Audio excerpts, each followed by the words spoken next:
one half of the main event next week in Wichita. Mike, the Marine Richman. Hey, what's up, guys? How you doing? Can you see me all right?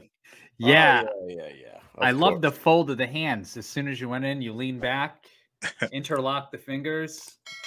You're like almost Mr. Burns. Mr. Burns. I was gonna say more like a movie crime syndicate boss. He's in the chair and he just turns around in the chair. So what's good, man? You got another main event next week. You're going to be fighting a guy that you're very familiar with, but you guys were in different weight classes back in your Bellator days. Never had a chance to rumble. You got to be looking forward to this one, huh? Yeah, it's an exciting fight. Not only is it an exciting fight for myself and probably nostalgia, we kind of always been acquaintances, friendly to each other. We've always, crossed paths, and obviously we got the 10-year history with Bellator MMA. And then what's cool is Sean Wheelock is gonna be commentating our fight as well. So he was obviously a Bellator OG. So Wheelock cornering both of us in the main event of BKFC. That's pretty fun stuff. You got to be so excited about that for sure, man. And Rickels is a G himself. Last time he fought, he put on a absolute legendary performance against Julian Lane. Your fights have not been quite as long as the ones that Rickels has put on in his time in the BKFC squared circle. What are your thoughts on his performances in the BKFC so far? You know what? He fights, relentless. So that's always impressive to see that, the pace, the output that he gives. He does a good mixed batch of that clinch work, dirty boxing, striking. I think for him to have such that high work rate, I don't think he punches overly hard because he throws a lot. It doesn't really seem to.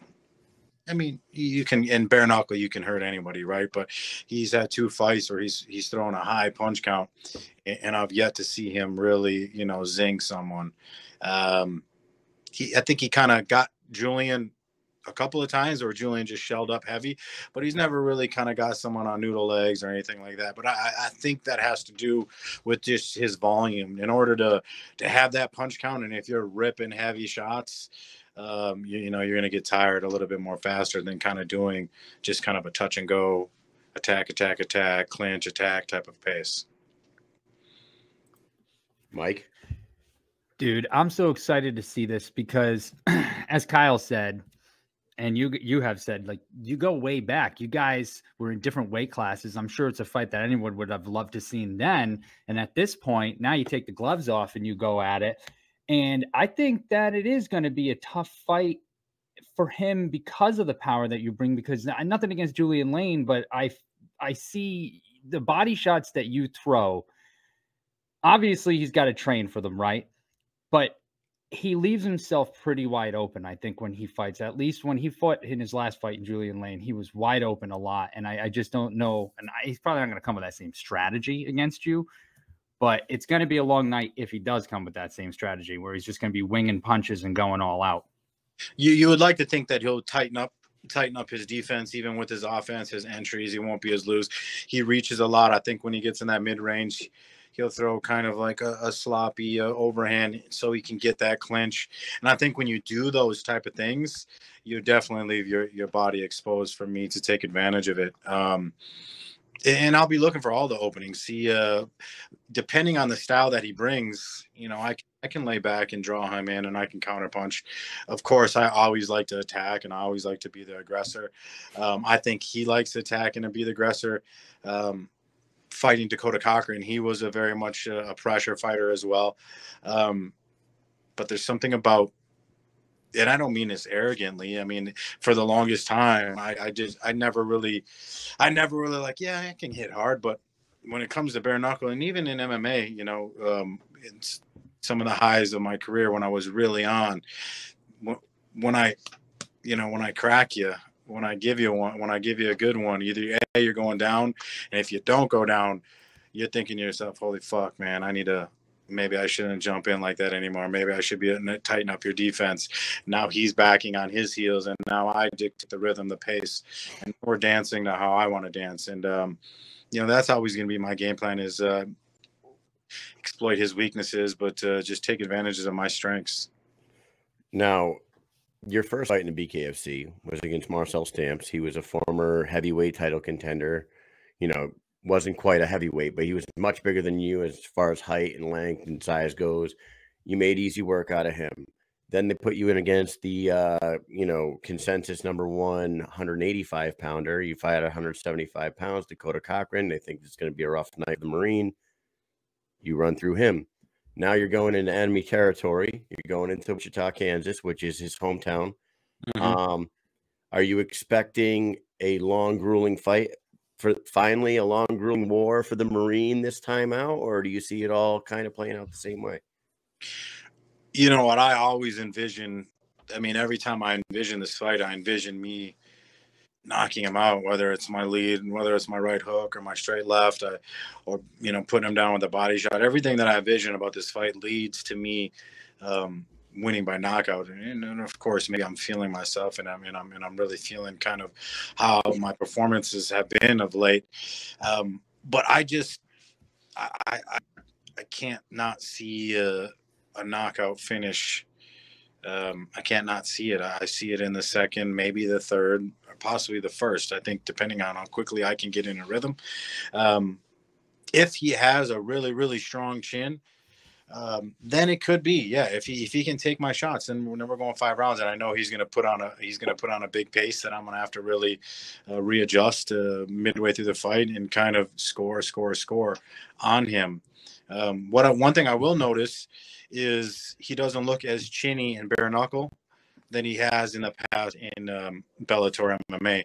But chalked it up as he was cutting a lot more weight, especially when he did when he dropped down to 155. He was much more depleted, and he suffered some nasty knockout losses, and I think he has some knockout losses at 170 as well.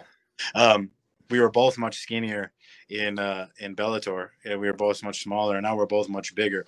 One thing I do notice with him now, though, is he is really big. He's much more filled out than he's ever been. Hopefully, he'll come on dialed in on weight, and he'll be ready to rock. I'm prepared to fight him even if he doesn't make weight. Honestly, I'm prepared to fight any guy if they're big, my size, or whatever. But if he doesn't make weight, I want to get my fucking money, Kevin. You hear that, Kevin? Kevin's in the comments He right is. now. He says it's disgusting. I think he was quoting the one Mike Marine Rickman from your last time out when you looked in the camera and you said, "Look at me in here. It's disgusting." That's a good quote. That is a good quote. I don't even know what I was thinking at that moment. I think that's just one of those. You were in the moment, man. You're in the moment because we've talked to you in the past, and we always like to point out how calm, cool, and collected you are in the ring. Stone cold killer, man. When you drop Marcel Stamps, you basically slow walk to the ropes, put your hands on the ropes. You just wait. Weren't even breathing hard. Ref said, "All right, turn around." You turn right back around, went right back to work. It was unbelievable, man. Will we see the stash? Will we get the stash back for this one, or are you gonna rock the beard when you go into which? No, yeah. I'll rock the stash again. It's kind of like it was a shave down the beard and then leave the stash. I got to get me some mustache wax. I can't find one that I used to. I don't have to go try to buy some last second. But yeah, I will be rocking the mustache again. It's kind of like my signature now with bare knuckles. So I'll be rocking that again. Well, talking about making money and rocking the stash, you could start your own OnlyFans page with that thing, I think. You'd have a lot of subscribers tuning in to see. How did that come about? Your OnlyFans sponsorship? Yeah, that's a good question. Who really linked it up for me is I got to give him props. Let me turn this radio down so you're not hearing people talk.